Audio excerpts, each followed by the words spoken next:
Hello crypto boys and ghouls, and welcome back to the channel Tales from the Cryptomancer, where we feature content on play to earn games on the blockchain such as Splinterlands.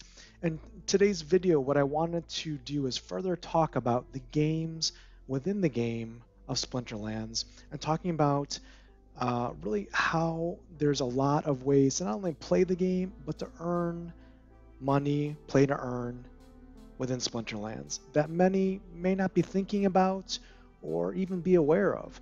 And it's really a continuation on our previous video's conversation, and I'll link that in the video description below, talking about the games within this game. The first game that I want to talk about that you may not be aware of is really not necessarily a highly, let's say, profitable or known about game within Splinterlands, but it is, I think, going to be very important for this game moving forward. And that game is the game of being a Guildmaster within Splinterlands. We've heard talk about large guilds and DAO organizations coming into Splinterlands from other games or having never played Splinterlands before, bringing in lots of money, lots of assets into this game. We're talking millions of dollars of assets that need to be used, essentially by scholars or players that are coming into the game. What this requires are players in the game already very knowledgeable about the game, how to run the game, how to teach people how to play the game efficiently and effectively, and also to some degree manage these assets.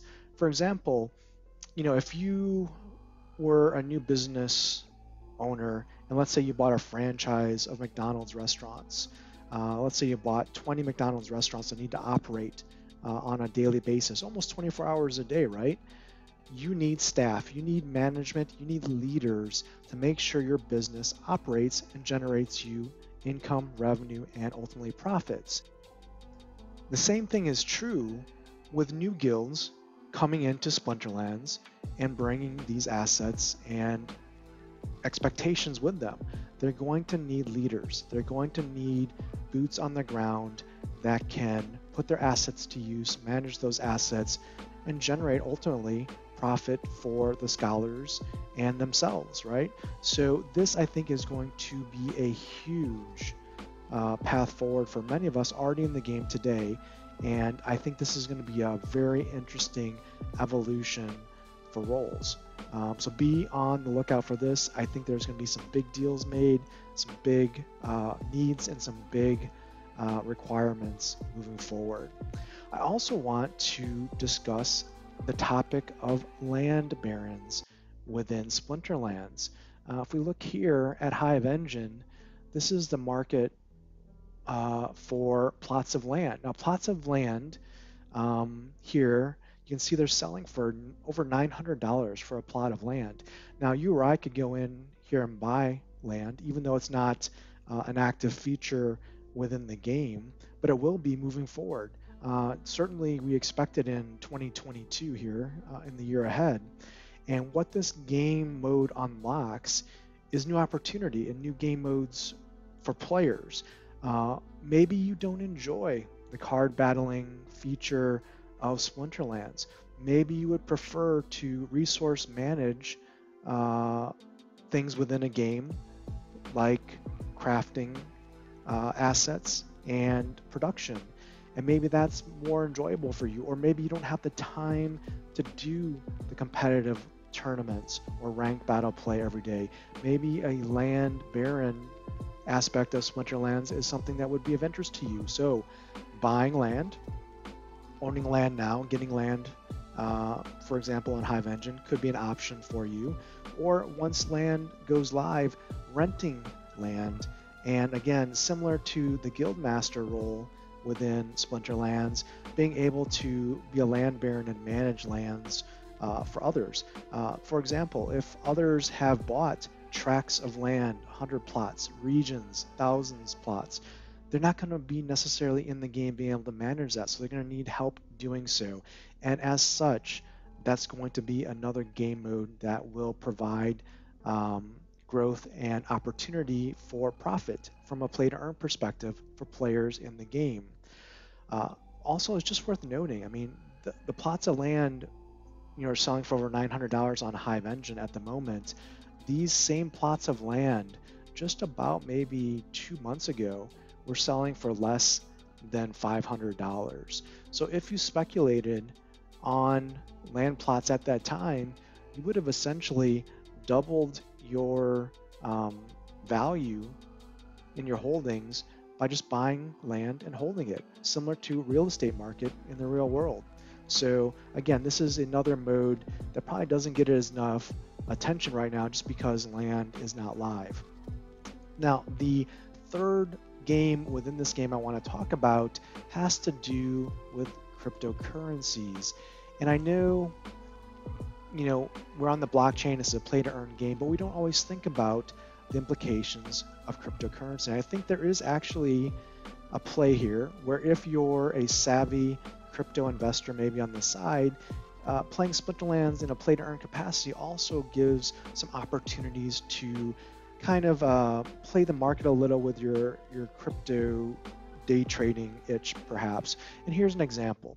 If you had staked SPS as part of your crypto investments recently, and you over the last 30 days received vouchers in the game for free, and you sold those vouchers on Hive Engine, perhaps you sold them, let's say a week ago. This is a 7-day chart. If you sold vouchers leading up to the pre-sale ending, let's say you did it a week ago, and you sold vouchers at the time for $20 in Hive. That would be 20 Hive, because the Hive was approximately $1 a week ago. What's happened in the crypto markets is Hive has seriously pumped. Like in the last 24 hours, it went from like 130 to a high today of 320. That's insanity. That's like a 2.5x in 24 hours on Hive. So if by chance you had sold your vouchers towards the end of the pre-sale, like many had probably advised that would be a good, smart thing to do, and you held your vouchers, you would have had, at that time, one voucher would have been worth $20 or 20 Hive. That same 20 Hive, now with Hive at $2.80, that same voucher would be worth $56. $56 vouchers are insane, but it's very likely that this could be a scenario that you find yourself in if you sold vouchers in the last week and held them and didn't buy like SPS or didn't convert it into land or DEC or anything like that. You just sat on it. You would have basically played the role of a crypto tycoon here and definitely made some good money on your swap.hive. So again, we don't really talk about some of the implications of the cryptocurrency behind the scenes with SPS, DEC, and Hive, and these tokenizable assets within Hive Engine. But it also is part of the game, how you manage these assets, what you anticipate, because realistically, a lot of people were talking about during the closing of the pre-sale that voucher prices would spike. But if you look at this market depth chart that was captured at the last hour of the pre-sale closing, we didn't see a jump in voucher prices. In fact, voucher prices towards the end of the pre-sale were around $17.50. And the reason for that is look at the buy orders. The buy orders here are really only maybe a dozen or maybe 2 dozen buyers with deep buy orders here in the green. But this is all the rest of the community lining up for their last chance to sell vouchers. Look at this volume and look at these asking prices.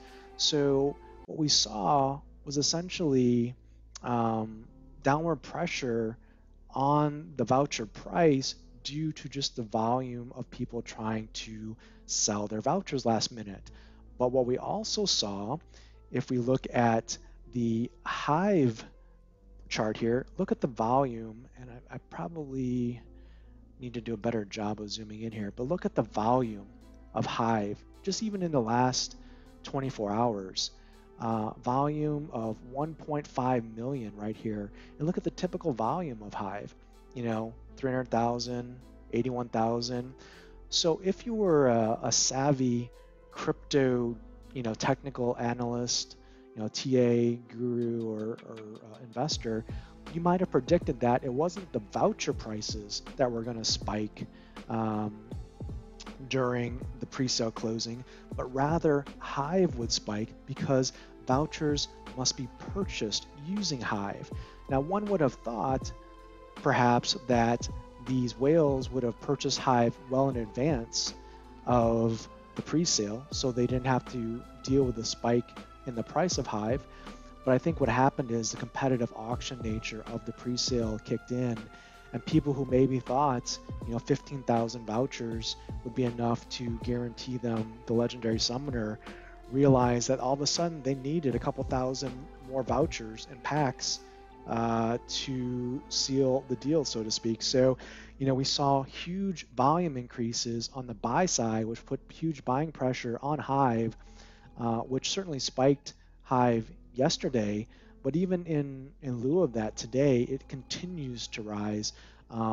Again, what I think we're seeing is, people realizing that the Hive blockchain is the real deal, and people are not sleeping on this blockchain at the moment. So that's good news for Splinterlands. That's good news for all of us. But again, just a little picture into another role or game within the game of Splinterlands. So I hope this video has been informational for you, educational, and entertaining as well. Definitely, this game has a very bright future. I look forward to seeing you in the game. And if this video has been beneficial for you, please like the video, subscribe to the channel for more timely updates on Splinterlands and all things play to earn blockchain gaming. Until next time, keep stacking those stats. That's entertainment.